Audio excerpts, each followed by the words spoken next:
Velon-taraina ny mponina ao amin'ny Fokontany Andranobe, boriborin-tany, Ambatozavavy Nosy Be noho ny tsindritry ny ramatahora ataon'ny olom-bohafidy amperinasa amin'izao fotoana izao. Sakanan'ny olom-bohafidy io ny lalam-pokon'olona efa nampiasaina hatramin'ny taona 3 ka mampitaraina ireo mponina any an-toerana gaeton Andriatsilavo.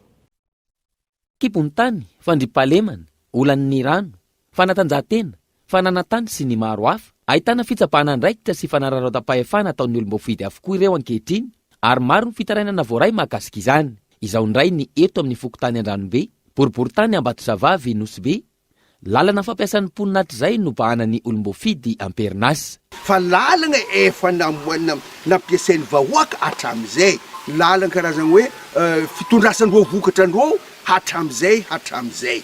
Ny bareny lalana io, zany hoe nasiovan'ny barrière io, ka tsy maintsy mandalo ao fo lalana io. Zahenavy eto ty handeha angala matresaka hampibiafiny barrière io, fa zay ray aman-dreny zegny agnisan'ny hitady solution.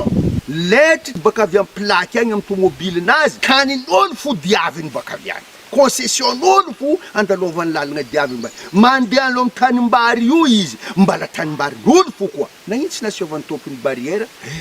Ambelan'ireo fo izy mandalo. Ke nagnino fo olo tsy mboagna handalo am'izay. Ny volana aprily lasa teo no efa notapahan'ny olom-bohafidy io ny lalana. Araka izany, nidina ifotony ireo mpikambana eo anivon'ny sirfa na ny sampana ifandraisana ireo ray aman-dreny eo amin'ny faritany Atsiranana ka nangataka ny anokafana ny lalana isoroana ny korontana mety hitranga. Izy nividy tany io, lalana io fa teo. Ary lo tompony tany volana hoe fa ity lalana dalabe tokon'olo ambelany madio. Ary ankoatran'izay maro koa lalana tsy haiko mandeha likôly sakasakana. Mila mivaha raha io fa hampity disadisa izy io na tsy miany na tsy amaray fa tsy mety raha zegny. Izy koa samboly hanakasakana lalana anazy karaha io, hanakasakana lalana momba amin'ny taninazy. Na izy aza tsy tafomba eo izy koa tsy hitilana amin'ny helikoptera koa handeha amin'ny taninazy azy. Nikasa itokona sy ilanjatsora-bavety ny mponina, saingy voasakana tamin'ny ora farany.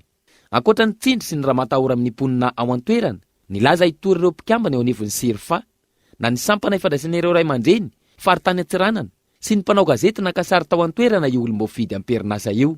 Andrasana ny mety ho toy izany.